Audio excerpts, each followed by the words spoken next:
Nos tempos de Elias, Israel estava perdido. O povo se afastou de Deus e o rei Acabe, em sua rebeldia, havia levado a nação para longe dos caminhos do Senhor. Mas então, algo extraordinário acontece. Elias, um homem simples e audaz, aparece diante do rei Acabe e lança um desafio ousado e profético. Vive o Senhor, Deus de Israel, a quem sirvo, que não haja orvalho nem chuva, senão pela minha palavra. Uma seca severa e implacável se aproxima. O povo de Israel, acostumado com a chuva que rega suas terras e sustenta suas colheitas, agora teria que enfrentar a realidade de uma terra árida e sem vida.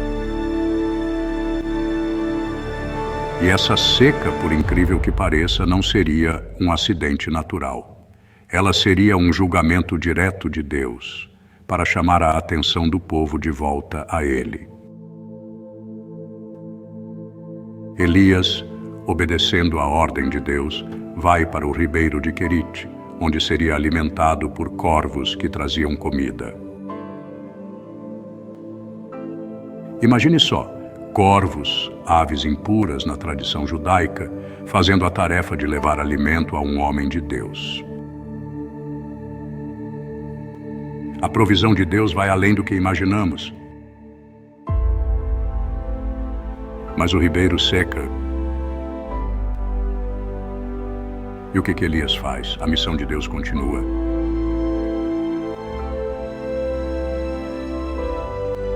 Deus então manda Elias até Sarepta, uma cidade fora de Israel, na região de Sidom. Lá, ele encontra uma viúva, uma mulher que está prestes a perder tudo. Ela está colhendo lenha, prestes a fazer o último pão para ela e seu filho, antes de morrer de fome. Mas Elias, movido por Deus, pede que ela faça um pão para ele primeiro. A viúva olha para Elias e diz: "Eu não tenho mais nada, apenas um pouco de farinha e azeite. Depois disso, minha família morrerá." Mas Elias, confiando na promessa de Deus, diz: "Não temas, faça o pão para mim primeiro, e o Senhor irá suprir todas as suas necessidades." E o milagre acontece. A farinha não acaba, o azeite não falta. Cada dia eles têm o suficiente para viver. Deus, de maneira milagrosa, proveu não só para Elias, mas também para a viúva e seu filho, em meio à fome e à escassez. Deus não só sustenta, Ele nos surpreende com sua generosidade. Após algum tempo, algo inesperado acontece. O filho da viúva, que havia sido sustentado milagrosamente por Deus, adoece gravemente e morre. Desesperada, a viúva leva sua dor até Elias e, com o coração partido, questiona: "Você veio para lembrar-me dos meus pecados e fazer meu filho morrer?" Elias, com compaixão, diz: "Dá-me o teu filho." Ele o toma nos braços e o leva para o quarto onde estava hospedado. Elias então ora fervorosamente ao Senhor: "Senhor meu Deus, peço-te que faças a alma deste menino voltar a ele." Ele se deita sobre o menino 3 vezes, clamando a Deus. E finalmente, o milagre acontece. A alma do menino retorna e ele revive. Elias desce com o filho nos braços e o entrega à mãe, dizendo: "Vê, o teu filho vive." A viúva, agora com o coração cheio de fé, olha para Elias e confirma: "Agora sei que tu és homem de Deus e que a palavra do Senhor na tua boca é a verdade." Nos tempos de Elias, Israel estava mergulhado em caos espiritual. O povo havia abandonado o Senhor, seguindo outros caminhos, e o reinado de Acabe foi marcado por corrupção e desvio espiritual. A seca, anunciada por Elias, já havia devastado a terra por 3 longos anos. Agora, Elias recebe uma nova ordem de Deus. Vai, apresenta-te a Acabe e darei chuva sobre a terra. Imagine uma cena. O sol escaldante, a terra rachada pela falta de água, o povo desesperado e faminto. Nesse cenário, Elias, o profeta destemido, decide enfrentar o homem mais poderoso de Israel, o rei Acabe.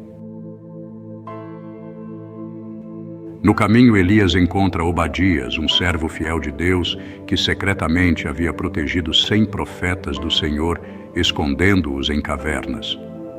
Quando Elias pede a Obadias que vá informar ao rei sobre sua chegada, o servo fica aterrorizado. Meu senhor Elias, por que você quer me entregar ao perigo? Se eu disser a Acabe que você está aqui e ele não encontrar, ele me punirá severamente. Mas Elias, com a autoridade de quem serve ao Deus vivo, responde com firmeza: Vive o Senhor dos Exércitos, a quem sirvo, que hoje me apresentei a Acabe. E assim acontece. Obadias cumpre a missão e leva a mensagem ao rei. Quando Acabe finalmente vê Elias, ele não esconde sua indignação. É você, ó causador de conflitos em Israel. Elias, com confiança e determinação, responde: Eu não tenho causado conflitos em Israel, mas tu és a casa de teu pai, porque abandonastes os mandamentos do Senhor e seguistes outros caminhos. O desafio está prestes a começar. Elias desafia Acabe a reunir todo o povo de Israel e os profetas em Monte Carmelo. Ali, ele provaria quem era o verdadeiro Deus. Essa história está apenas começando e o momento de revelação divina está prestes a acontecer. O Monte Carmelo será palco de um dos maiores encontros espiritual da história. Fique conosco para descobrir o que acontece quando uma manifestação celestial desce e a verdade é revelada. Siga o canal para mais conteúdo como este, especialmente para você que ama histórias poderosas e transformadoras da Bíblia. Jezabel, rainha ou vilã? Você conhece a história da mulher que desafiou reis, profetas e até o próprio Deus? Ela realmente existiu e sua influência mudou o curso da história. Mas o que há por trás dessa figura tão controversa? Mas quem foi realmente Jezabel? Como uma princesa fenícia se tornou uma das figuras mais odiadas da Bíblia? Como ela desafiou o profeta Elias e levou seu reino a um caminho de adoração a Baal? E o que podemos aprender com sua história, que ainda ressoa em debates sobre poder e influência? Hoje, vamos revelar os segredos de Jezabel, sua ascensão ao poder, os conflitos que marcaram sua vida e o impacto que ela teve no destino de um reino.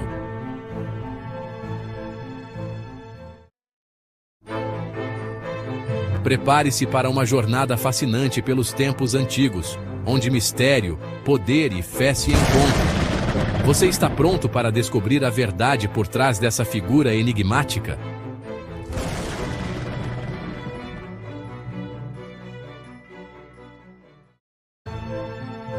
A história de Jezabel começa na próspera e sofisticada Fenícia, uma terra conhecida por suas habilidades em comércio marítimo, arquitetura e religião.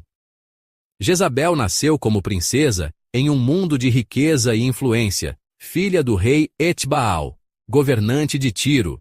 Desde jovem, ela foi educada nos valores fenícios, incluindo a devoção ao deus Baal, o principal deus de sua cultura. Mas sua vida deu uma guinada dramática quando ela foi prometida em casamento ao rei Acabe de Israel. Essa união não era apenas romântica, era um movimento político estratégico.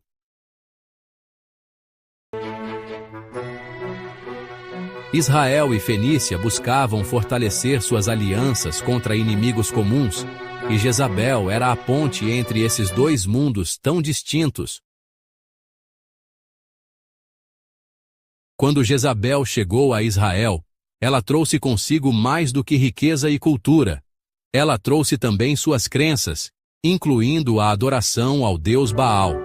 Mas isso causou uma forte ruptura na sociedade israelita, que seguia a tradição monoteísta do Deus de Israel. Jezabel rapidamente se tornou uma figura controversa, não apenas por ser estrangeira, mas por desafiar as tradições religiosas do povo que agora governava. Jezabel não era uma rainha passiva.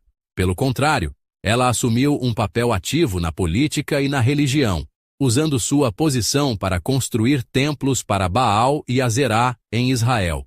Isso atraiu a fúria dos profetas do Deus de Israel, especialmente Elias, que se tornaria seu maior rival. Jezabel não apenas defendia sua fé, mas fazia isso com intensidade. Ela ordenou a perseguição e morte de muitos profetas israelitas, consolidando sua reputação como uma mulher implacável e perigosa.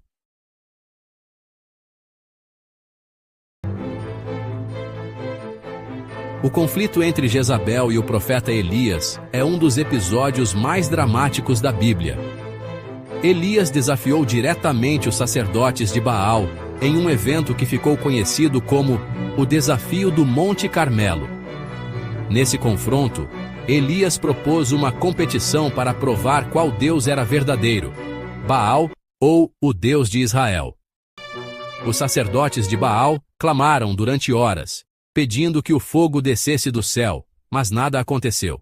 Então, Elias orou, e o altar foi consumido por fogo do céu, provando o poder do Deus de Israel. Após esse evento, os sacerdotes de Baal foram mortos, e Jezabel, furiosa, jurou vingança contra Elias, forçando-o a fugir para o deserto. Esse evento marcou o início do declínio de Jezabel. Sua reputação foi abalada, e sua influência sobre o povo começou a diminuir. Mas Jezabel não era alguém que desistia facilmente. Ela continuou governando com força, usando sua inteligência e manipulação para manter sua posição no trono.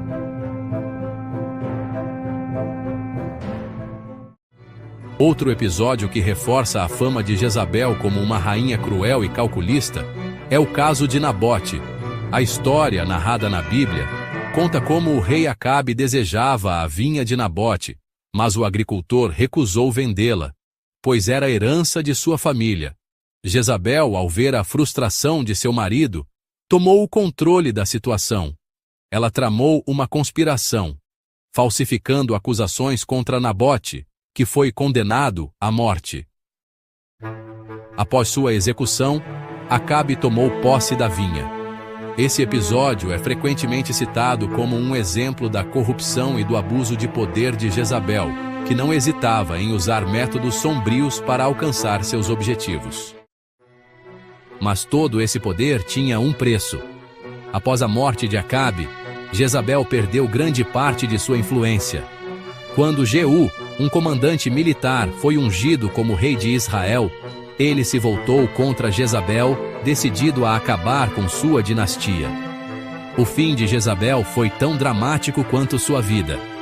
Ela se arrumou pela última vez, usando maquiagem e adornos, e enfrentou Jeú de forma desafiadora.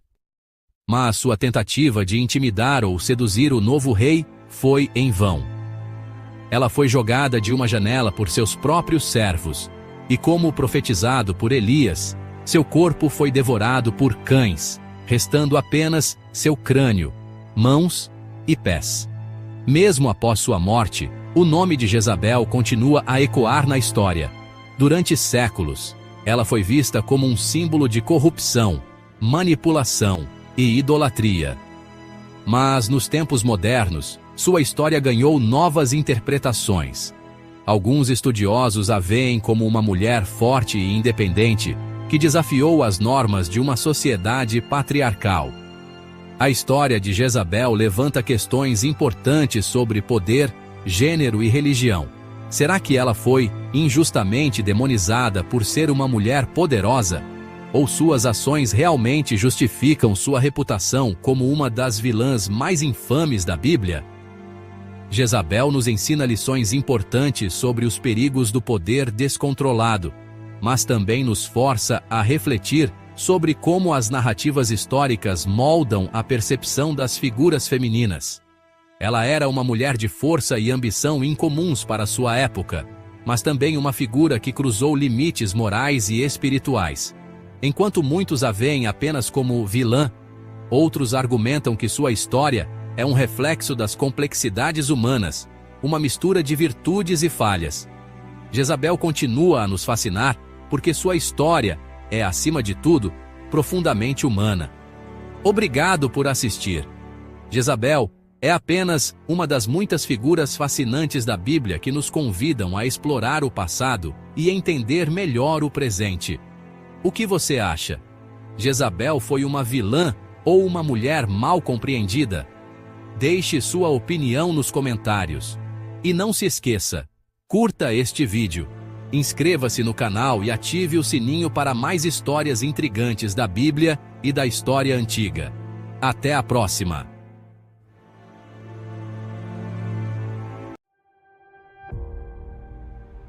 Você sabia que a Bíblia está cheia de heróis que enfrentaram gigantes, abriram mares e até desafiaram a morte? E o mais incrível? Essas histórias continuam mudando vidas até hoje. Vou te mostrar os 5 heróis mais impressionantes da Bíblia. E o último da lista vai te surpreender. Fique com a gente até o final porque essa jornada vai te inspirar como nunca. Você já se sentiu pequeno diante de um desafio gigante? Moisés também. Mas a forma como ele enfrentou o maior império da época vai te surpreender. Moisés foi um dos maiores líderes da história bíblica. Nascido em um momento em que o faraó do Egito havia ordenado a morte de todos os bebês hebreus do sexo masculino, sua mãe, Joquebede, o colocou em um cesto e o deixou flutuar no rio Nilo, confiando que Deus protegeria seu filho. O cesto foi encontrado pela filha do faraó, que o criou como seu próprio filho, dentro do palácio egípcio. Mesmo crescendo como príncipe do Egito, Moisés nunca esqueceu suas origens. Quando adulto, ele viu um egípcio maltratando um hebreu e, em um impulso de justiça, matou o agressor. Temendo represálias, fugiu para o deserto de Midian, onde viveu como pastor por 40 anos. Foi ali que Deus o chamou através da famosa sarça ardente, uma planta que queimava sem se consumir. Deus deu a Moisés uma missão: voltar ao Egito e libertar o povo hebreu da escravidão. Apesar de suas inseguranças, Moisés obedeceu.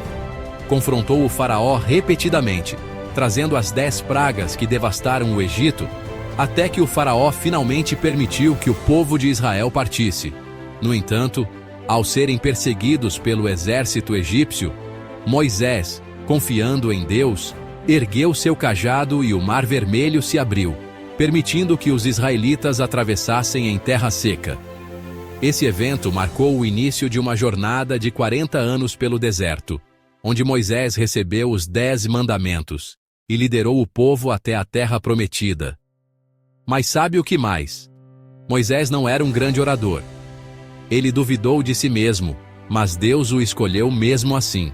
A história de Moisés é um testemunho de como Deus pode usar qualquer pessoa, mesmo aquelas que se sentem inadequadas, para cumprir propósitos grandiosos. Quem diria que um jovem pastor com uma simples pedra mudaria o destino de uma nação? Davi fez isso. Davi era o caçula de 8 irmãos, um simples pastor de ovelhas na cidade de Belém. Enquanto seus irmãos mais velhos eram guerreiros no exército de Israel, Davi cuidava das ovelhas de seu pai, Jessé. Mas Deus viu algo especial nele.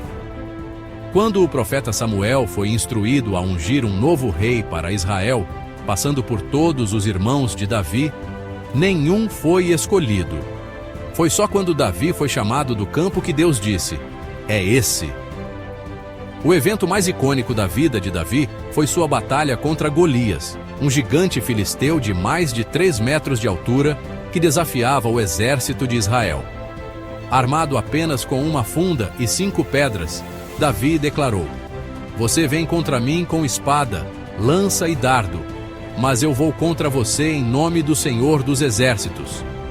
Com um único disparo preciso, Davi derrubou Golias, provando que a fé é mais poderosa do que qualquer arma. Mas você sabia?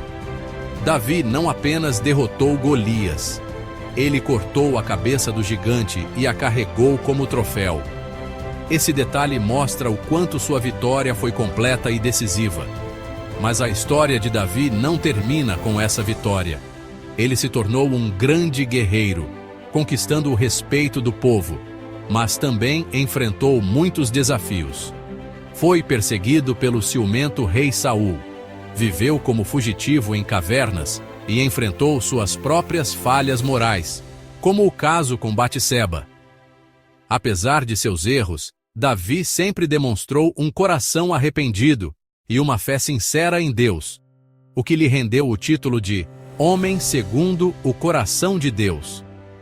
A história de Davi é uma poderosa lição sobre coragem, arrependimento e a graça de Deus. Você já ouviu falar de alguém que mudou completamente de vida após um encontro com Deus? Paulo foi esse homem.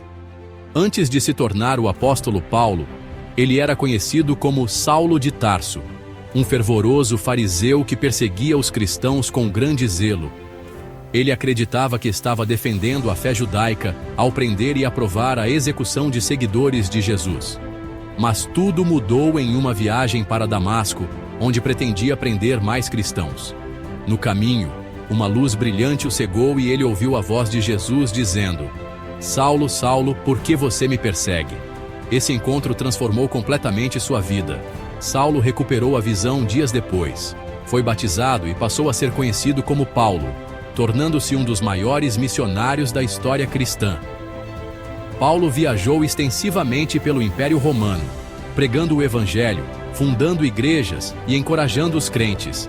Ele enfrentou naufrágio, apedrejamento, prisão e perseguição, mas nunca desistiu de sua missão. Suas cartas, conhecidas como epístolas, compõem grande parte do Novo Testamento, fornecendo orientação teológica e prática para milhões de cristãos ao longo dos séculos.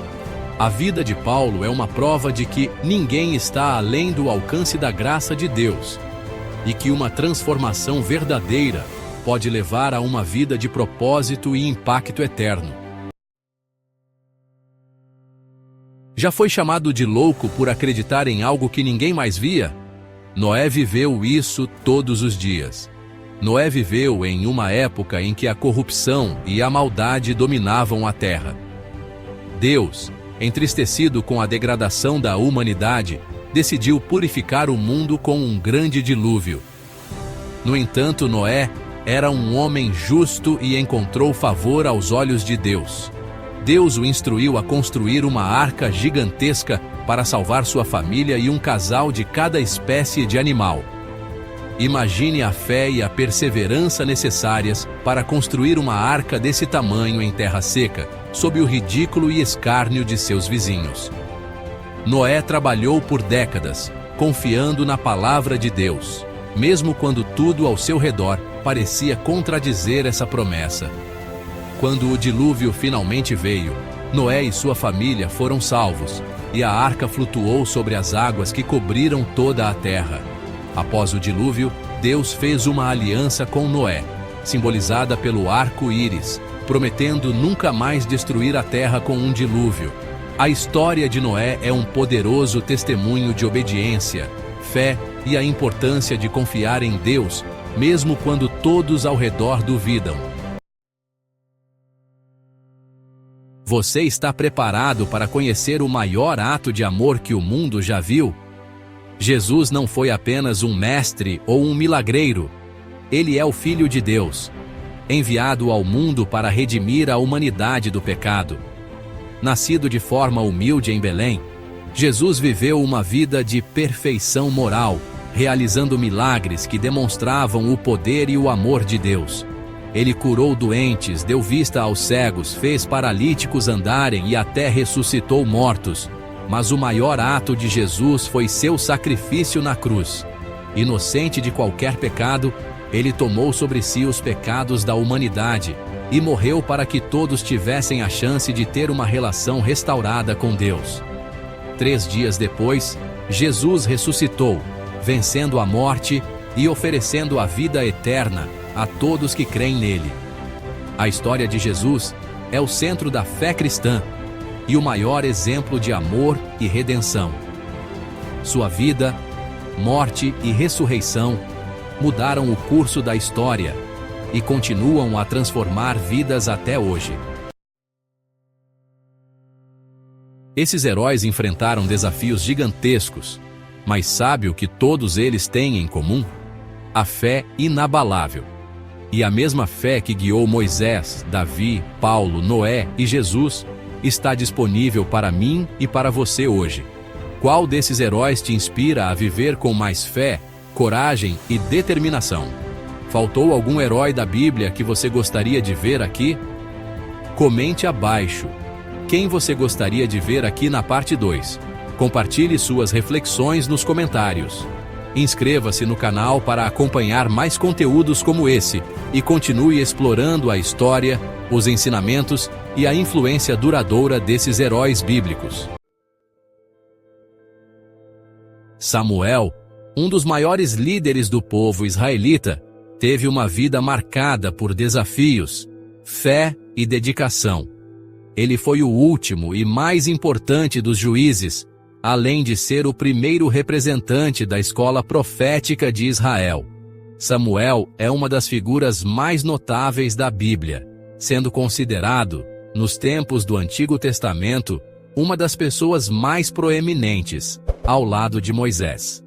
Neste vídeo, vamos explorar a história de Samuel e sua importância na formação do povo de Israel.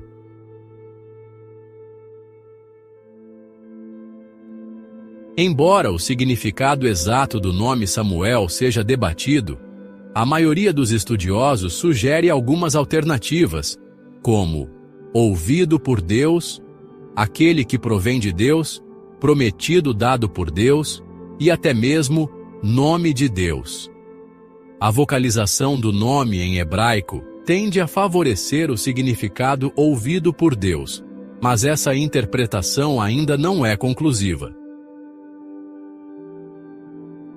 Samuel era filho de Eucana e Ana, ambos de uma linhagem piedosa, e ele nasceu em um período turbulento da história de Israel.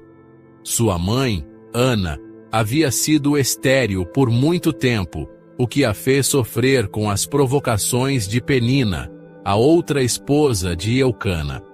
Em um momento de angústia, Ana orou fervorosamente no tabernáculo, prometendo ao Senhor que, se ele lhe concedesse um filho, ela o entregaria para servir a Deus como um nazireu.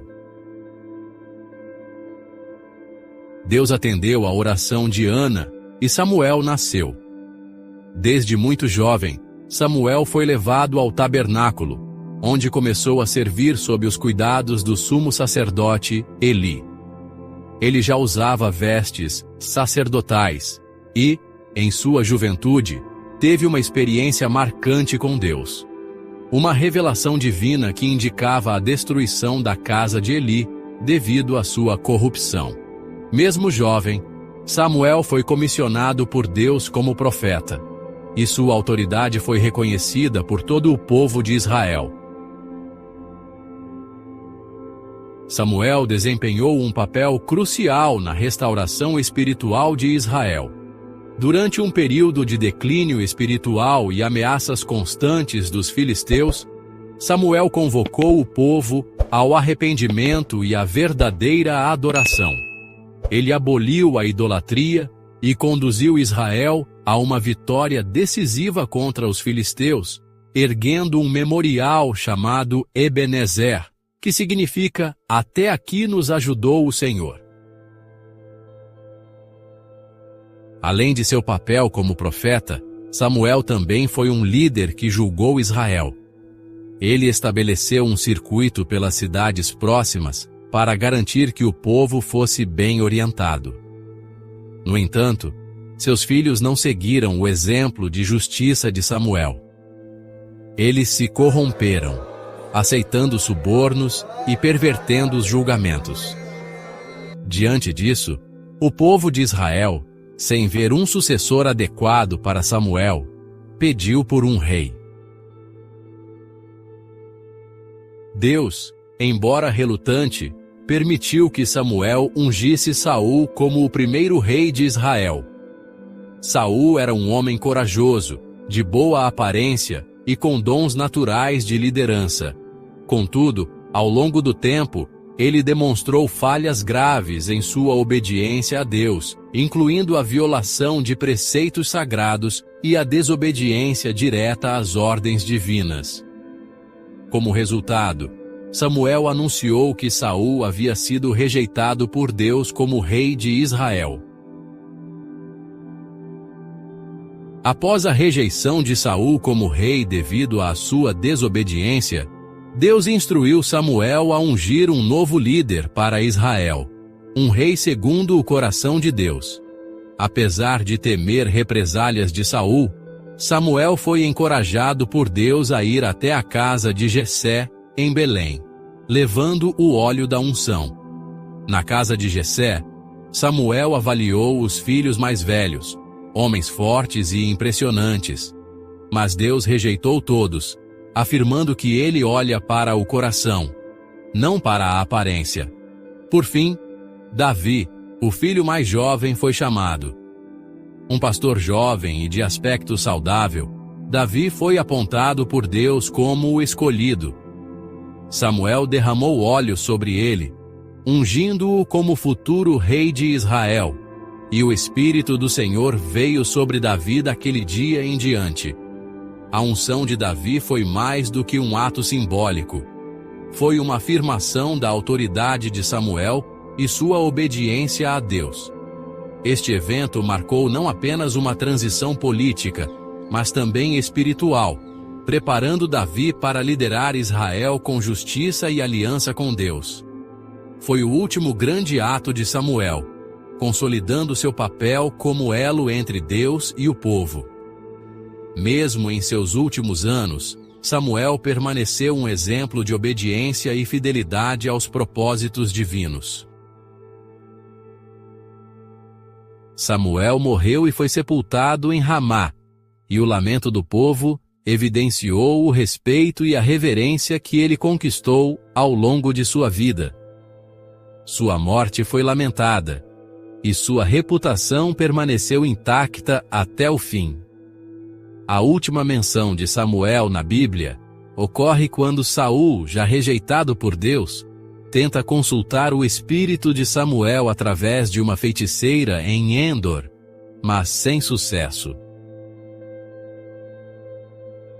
Samuel, o último dos juízes, foi um dos mais importantes profetas de Israel. Ele ungiu os primeiros reis e foi o precursor de uma tradição profética que perduraria por séculos. Seu exemplo de fé e obediência a Deus é uma inspiração até os dias de hoje. Por isso, ele é mencionado na galeria dos heróis da fé, conforme o escritor de Hebreus. Se você gostou de conhecer a história de Samuel e entender mais sobre sua importância na história de Israel, deixe seu comentário abaixo e compartilhe este vídeo com seus amigos. Inscreva-se no nosso canal Raízes da Esperança Fé para mais estudos bíblicos e aprofunde seu conhecimento da Palavra de Deus.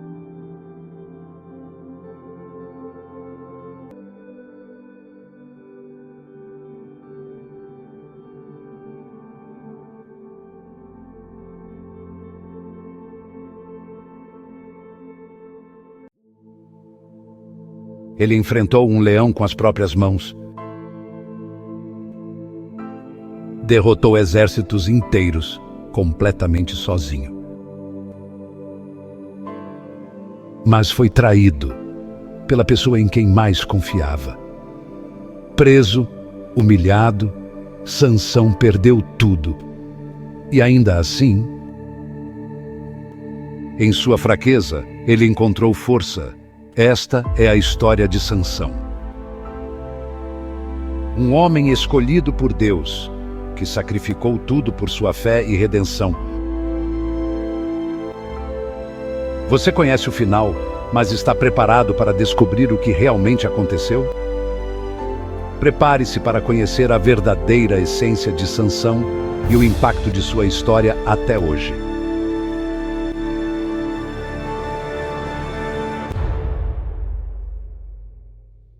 Há mais de 3.000 anos, em uma terra dominada pelo inimigo, o povo de Israel sofria sob o peso da opressão filisteia. Clamavam por um Salvador, alguém que os libertasse.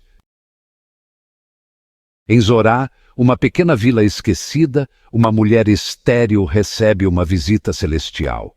Um anjo aparece diante dela, brilhando como o sol, e profetiza: Você conceberá um filho, ele será um nazireu, consagrado a Deus desde o ventre, destinado a começar a libertação de Israel. Sem acreditar, ela corre para contar ao marido Manoá, que implora a Deus por um sinal. E o anjo retorna, confirmando o milagre divino. Diante dos seus olhos, ele sobe ao céu pela chama de uma dádiva, deixando-os em reverência e temor.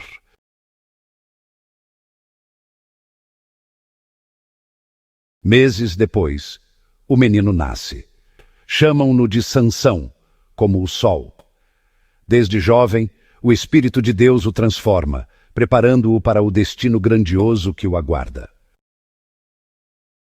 Mal sabiam eles que esse menino traria uma força nunca vista antes, e que sua vida mudaria para sempre o curso da história de Israel. Na vastidão do deserto, onde a terra parecia estar à beira da destruição, Sansão surge, um homem com força que desafiava os limites da própria natureza. Ele enfrentou feras com a força de 1000 homens, um desafio que qualquer outro temeria, mas Sansão não temia nada. Com suas próprias mãos, Sansão rasgou o leão ao meio, uma vitória esmagadora que ecoaria por todo o reino de Israel. Mas sua força não era apenas física. Ele derrotava exércitos inteiros, desmantelava os inimigos com uma fúria divina. Com um simples movimento de sua mão, ele destruía as forças de um exército inteiro, seu poder mais vasto do que qualquer um poderia imaginar. Mas sua força não estava em seus músculos, estava em algo mais profundo. Ele foi escolhido por Deus, um instrumento da vontade divina. Cada vitória, cada batalha, cada inimigo derrotado era um passo mais perto de cumprir seu destino. O homem mais forte que já existiu, a esperança do povo de Israel. Mas o caminho de Sansão não era sem obstáculos. Sua maior batalha ainda estava por vir. Em meio a vitórias e feitos lendários, o coração de Sansão foi capturado. Não por espadas, nem por exércitos, mas pelo olhar enigmático de uma mulher chamada Dalila. Mas o amor, muitas vezes, é uma faca de 2 gumes. Dalila não era apenas uma mulher comum, ela tinha suas próprias ambições. Os líderes filisteus a procuraram, oferecendo uma fortuna para descobrir o segredo da força de Sansão. Ela perguntou a ele 1, 2, 3 vezes: Sansão, qual é o segredo da sua força? Mas Sansão sabia que havia algo errado. Ele brincou com ela, inventando histórias sobre cordas novas e teias de linho. Ele a enganou 1, 2, 3 vezes. Mas o coração de Sansão já estava enredado. Dalila chorou, implorou e o pressionou até que ele não aguentou mais. Em um momento de fraqueza, deitado no colo de Dalila, ele revelou seu segredo. Meu cabelo nunca foi cortado. É o meu voto com Deus. Naquela noite, enquanto Sansão dormia tranquilamente, Dalila pegou uma lâmina. Ela cortou as longas tranças que carregavam o poder do homem mais forte de Israel. Sansão acordou, mas sua força havia desaparecido. Ele tentou lutar, mas foi dominado e levado em correntes pelos filisteus. Eles o cegaram, arrancando dele não só sua visão, mas também seu espírito. Aquele que foi o homem mais forte da terra, agora era um prisioneiro frágil e cego. Não foi a força dos exércitos que o derrotou, mas a fraqueza de seu próprio coração. E agora, nas profundezas da escuridão e da humilhação, Sansão teria que encontrar uma nova força, uma força que ele nunca havia conhecido antes. Após anos de glória e força inigualável, Sansão agora estava quebrado, cego, acorrentado e humilhado pelos seus inimigos. Os filisteus, celebrando sua captura, não viam que o destino se aproximava e que o seu poder estava apenas adormecido.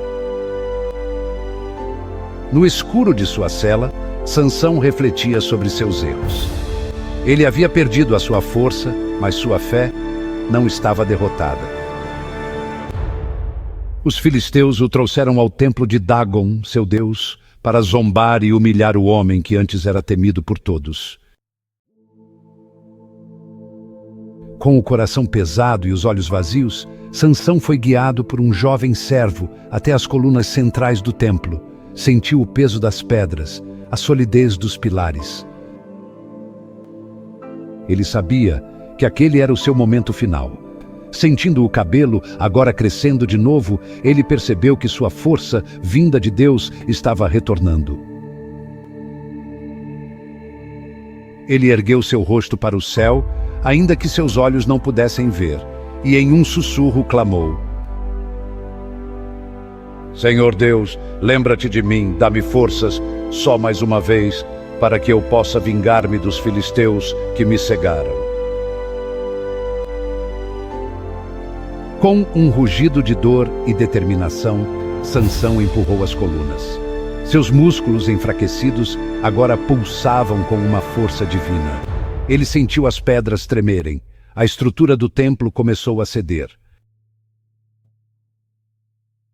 E então, com um grito de pura fúria e redenção, ele puxou os pilares, derrubando todo o templo sobre si e seus inimigos.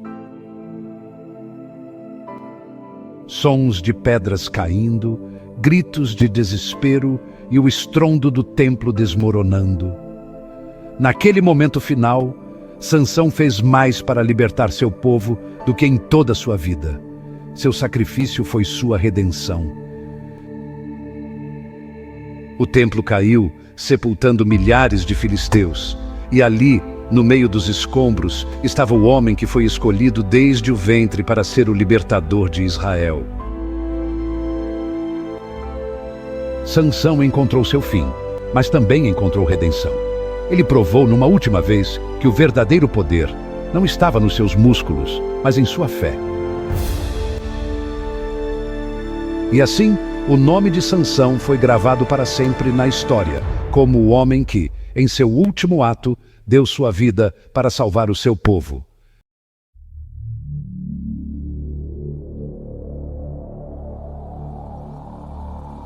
Por que Satanás queria o corpo de Moisés? Essa história bíblica pode mudar tudo o que você acredita. O que realmente aconteceu no Monte Nebo? Bem-vindos ao Raízes da Esperança Fé, no topo do Monte Nebo. Com a terra prometida estendida diante dele, Moisés respirou pela última vez. Ele havia guiado seu povo por um longo e árduo caminho, enfrentando desafios e provações.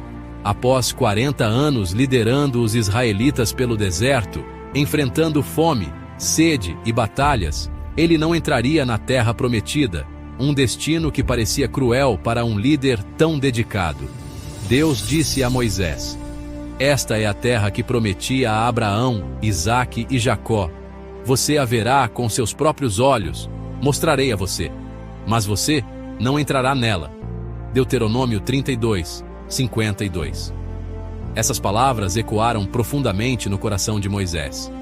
Moisés, o homem que falou com Deus face a face, morreu ali, naquela montanha. Sua vida foi uma jornada de fé e obediência. O que aconteceu com seu corpo? Essa pergunta intrigou muitos ao longo dos séculos. Deuteronômio 34, 6 nos diz: "Ele, Deus, o enterrou em Moabe, um lugar remoto e desconhecido, no vale em frente a Bet-peor, um local que poucos conhecem, mas até hoje ninguém sabe onde fica o seu túmulo." Deus mesmo enterrou Moisés, um ato de grande mistério e reverência, e o local do túmulo permaneceu um segredo. Por que Deus escolheu esconder o túmulo de Moisés? Por que tanto mistério em torno da morte de Moisés? Seria para evitar que seu túmulo se tornasse um local de idolatria? Por que Deus esconderia o túmulo de seu servo fiel? Talvez para manter o foco na mensagem e não no mensageiro. A resposta, como descobrimos em um pequeno versículo no livro de Judas, é surpreendente. Esse versículo revela um conflito celestial sobre o corpo de Moisés, um mistério que continua a fascinar estudiosos e crentes. Deus não queria que o túmulo de Moisés se tornasse um local de veneração. Os israelitas, propensos à idolatria, poderiam ser tentados a adorar Moisés em vez de Deus. Lembre-se do bezerro de ouro. Enquanto Moisés estava no Monte Sinai recebendo os 10 mandamentos, os israelitas se desviaram para a idolatria. Êxodo 32. Eles criaram um bezerro de ouro e o adoraram, enfurecendo a Deus. Essa tendência à idolatria permaneceu com os israelitas. Ao esconder o corpo de Moisés, Deus eliminou a tentação de transformá-lo em um ídolo. Este ato foi um ato de amor e proteção divina para com seu povo. A resposta completa para o mistério do corpo de Moisés é revelada em Judas 1, 9, que diz: "Mas quando Miguel, o arcanjo, estava disputando com o diabo acerca do corpo de Moisés, não ousou fazer acusação contra ele em termos iníquos, mas disse: 'O Senhor te repreenda.'" Este único versículo revela uma batalha espiritual intensa que se desenrolou após a morte de Moisés. O arcanjo Miguel, um poderoso guerreiro celestial, foi enviado por Deus para enterrar Moisés. Mas Satanás, o inimigo das almas, se opôs a ele. Por que Satanás queria o corpo de Moisés? O que estava em jogo nesta disputa espiritual? A Bíblia não explicita as razões de Satanás, mas podemos fazer algumas suposições baseadas no que sabemos sobre sua natureza. Satanás é uma figura complexa e enigmática, e suas intenções podem ser interpretadas de várias maneiras. Primeiro, Satanás é o acusador. Apocalipse 12, 10. Ele é conhecido por ser aquele que acusa os irmãos dia e noite diante de Deus. Ele adora apontar os pecados e falhas das pessoas, especialmente dos servos de Deus. Sua intenção é sempre trazer culpa e vergonha, afastando as pessoas da graça e do amor de Deus. Se ele tivesse o corpo de Moisés, ele poderia tentar usá-lo como prova contra Moisés, argumentando que ele não era digno de um enterro honroso. Isso poderia ser usado para desacreditar Moisés e questionar a justiça de Deus, tentando manchar a reputação de Moisés e lançar dúvidas sobre o caráter de Deus. Satanás sempre busca maneiras de semear desconfiança e divisão entre os fiéis. Segundo, Satanás é um enganador. Apocalipse 12, 9. Ele é mestre em distorcer a verdade e levar as pessoas ao erro. Suas mentiras são sutis e muitas vezes parecem convincentes, mas sempre têm o objetivo de afastar as pessoas de Deus. Se ele tivesse o corpo de Moisés, poderia tentar usá-lo para criar um falso objeto de adoração, transformando Moisés em um ídolo e desviando as pessoas da verdadeira adoração a Deus, desviando as pessoas de Deus e levando-as à idolatria. Satanás sempre busca maneiras de enganar e desviar os fiéis, usando qualquer meio disponível para alcançar seus objetivos. Um líder contestado. Lembre-se que Moisés não era um líder perfeito. Ele foi escolhido por Deus para guiar os israelitas para fora do Egito. Mas isso não significava que ele estava isento de falhas. Ele cometeu erros, como qualquer ser humano. Moisés era um homem de carne e osso, sujeito às mesmas fraquezas e tentações que todos nós enfrentamos. Teve momentos de raiva, de dúvida e de desobediência a Deus. Em várias ocasiões, ele se sentiu sobrecarregado pela responsabilidade de liderar um povo tão grande e frequentemente rebelde. Um exemplo disso foi quando Moisés, frustrado com a constante reclamação dos israelitas, desobedeceu à ordem de Deus de falar com a rocha para que saísse água, conforme está escrito em Números, capítulo 20, versículos 7 a 12. Em vez disso, ele bateu na rocha com seu cajado, mostrando sua frustração e falta de fé. Por causa dessa desobediência, Deus não permitiu que Moisés entrasse na terra prometida. Ele pôde apenas vê-la de longe, do alto de um monte, mas nunca pisou nela. Satanás, o acusador, poderia usar esses erros do passado para tentar desacreditar Moisés e sua liderança. Ele sempre busca maneiras de semear dúvidas e desconfiança entre o povo de Deus. Ele poderia tentar convencer os israelitas de que Moisés não era digno de sua devoção e que Deus não era um Deus confiável. No entanto, a história de Moisés nos ensina que, apesar de suas falhas, ele foi um líder escolhido por Deus, e sua jornada é um testemunho da graça e misericórdia divinas. A proteção divina. Deus, em sua infinita sabedoria, enviou o arcanjo Miguel para defender a honra de Moisés e proteger seu povo da decepção. Miguel, um poderoso guerreiro celestial, lutou contra Satanás e o impediu de usar o corpo de Moisés para seus propósitos malignos. A resposta de Miguel a Satanás, "O Senhor te repreenda", revela a autoridade de Deus sobre o mal. Deus é soberano, e Satanás não pode agir sem sua permissão. Deus, em sua graça, protege seus filhos, mesmo após a morte do ataque do inimigo. Lições da batalha espiritual. A história da disputa pelo corpo de Moisés nos ensina importantes lições sobre a batalha espiritual que enfrentamos diariamente. Primeiro, a batalha espiritual é real. Assim como Miguel lutou contra Satanás, nós também enfrentamos um inimigo real e poderoso que busca nos destruir.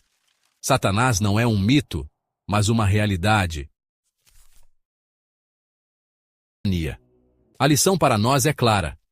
Mesmo diante da morte e do desconhecido, podemos confiar em Deus. Ele está no controle. Ele luta por nós. Ele nos protegerá do mal. Coloque sua fé em Deus, e Ele o guiará em segurança através de todas as tempestades da vida. Entre as vastidões do cosmos, onde luz e trevas se enfrentam desde o princípio dos tempos, surge uma pergunta que ecoa por eras. Quem é o anjo mais poderoso?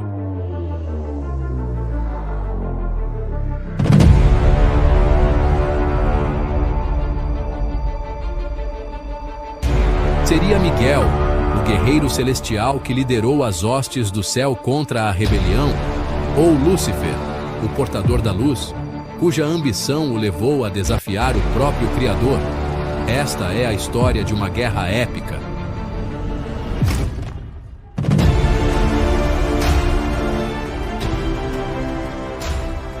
Onde poder, lealdade e destino se entrelaçam. Prepare-se para descobrir os segredos dos anjos, a verdade por trás da batalha que moldou os céus, e o impacto que ainda ressoa na Terra até hoje.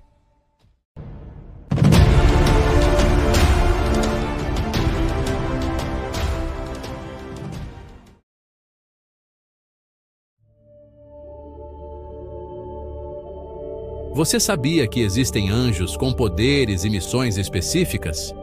Alguns são mensageiros, outros são guerreiros implacáveis. Mas quem são eles? Vamos conhecer os anjos mais poderosos e suas funções no universo celestial. Miguel, o líder dos exércitos celestiais. Conhecido como o Arcanjo Guerreiro, ele é a espada da justiça e o defensor contra as forças do mal. Gabriel, o portador das mensagens de Deus. Ele é o anjo que traz revelações e anuncia grandes eventos, guiando a humanidade com sua sabedoria. Lúcifer, o anjo mais belo e poderoso que desafiou o Criador. Sua rebelião o transformou no líder das trevas, uma figura que ainda carrega o peso de sua queda. O anjo da morte, embora sua presença seja muitas vezes associada ao terror, ele também é visto como um servo de Deus, cumprindo a missão de levar as almas daqueles que partiram. Rafael, o anjo da cura e da proteção. Ele é o guardião dos viajantes e o portador de esperança para aqueles que sofrem. E os anjos guardiões, invisíveis, mas sempre presentes, eles protegem cada um de nós, guiando nossos passos e afastando perigos. Esses são apenas alguns dos anjos que existem, cada um com um propósito único. Mas o que acontece quando esses anjos entram em conflito? Prepare-se para a maior batalha celestial. Em Apocalipse 12, somos levados a uma cena impressionante, uma guerra no céu. Miguel, o arcanjo guerreiro, e seus anjos lutam contra o dragão, que é identificado como Satanás e seus anjos rebeldes. A batalha é feroz, um conflito cósmico entre as forças do bem e do mal, onde o céu se torna o palco de uma luta pela supremacia. A descrição dessa guerra nos mostra que não é apenas uma batalha física, mas uma batalha espiritual, onde a lealdade, o orgulho e o desejo de poder se encontram em um confronto direto. O dragão, antes conhecido como Lúcifer, foi um anjo de grande poder e beleza, mas sua ambição de ser igual a Deus o levou à rebelião. Ele arrastou com ele uma terça parte dos anjos, que se tornaram seus seguidores. Juntos, eles desafiaram a autoridade de Deus. Mas Miguel, com sua força e fidelidade a Deus, não hesitou em confrontá-los. A luta foi intensa, mas no final, Miguel e seus anjos prevaleceram, e o dragão e seus seguidores foram derrotados e expulsos do céu. Essa batalha não é apenas uma metáfora. Ela simboliza a luta espiritual constante entre o bem e o mal, entre as forças da luz e as forças das trevas.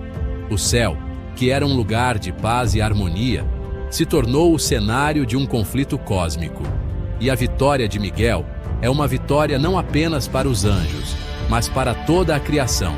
A expulsão de Satanás do céu foi um marco no plano divino, pois significou que o mal, embora presente no mundo, já estava derrotado no céu. Essa guerra também é um lembrete de que no universo espiritual, a batalha não é apenas visível, mas também invisível. Os anjos, como guerreiros de Deus, não apenas protegem os humanos, mas também lutam contra as forças do mal em um nível cósmico. E apesar das aparências, sabemos que, no fim, a vitória será sempre de Deus. A vitória de Miguel e seus anjos sobre Satanás não apenas resultou na expulsão do dragão do céu, mas também marcou o início de uma nova era para a humanidade. Em Apocalipse 12:12 é dito: Ai da terra e do mar, porque o diabo desceu até vós, cheio de grande ira, sabendo que pouco tempo lhe resta. Com a derrota no céu, Satanás e seus anjos foram lançados na terra, onde continuam sua missão de enganar e destruir. A guerra no céu, portanto, não é apenas um evento cósmico, mas também tem implicações diretas para nós. A luta entre o bem e o mal se reflete em nossas vidas diárias. As tentações, as tribulações e os desafios que enfrentamos são, em muitos aspectos, manifestações dessa guerra espiritual. Mas, como nos ensina a Bíblia, a vitória de Miguel é também a nossa vitória. Mesmo em meio à batalha, Deus nos oferece proteção e força para resistir às forças das trevas. Os anjos, como mensageiros e guerreiros de Deus, continuam a lutar ao nosso lado. A guerra dos anjos não é uma batalha que já terminou. Embora Miguel tenha vencido a batalha no céu, a luta continua até o fim dos tempos. Em Apocalipse 19, vemos a batalha final entre as forças do bem e as forças do mal, conhecida como a Batalha de Armagedon. Neste evento, Miguel e seus anjos, juntamente com todos os santos, lutarão contra as forças de Satanás, que serão finalmente derrotadas. A vitória final será a vitória de Deus sobre o mal, e os anjos, como guerreiros de Deus, terão um papel crucial nessa vitória. A derrota de Satanás e de seus seguidores será definitiva, e o mal será erradicado para sempre. O céu e a terra serão renovados, e a paz e a justiça reinarão para sempre. Até lá, os anjos continuam a lutar ao nosso lado, nos lembrando de que, embora a batalha espiritual seja real e intensa, a vitória já está garantida. Os anjos são seres poderosos, cada um com sua missão divina. Seja como guerreiros, mensageiros ou protetores, eles desempenham um papel fundamental na história bíblica e no plano divino. Agora que você conhece os anjos mais fortes da Bíblia, pode ver como sua influência continua a ecoar até hoje.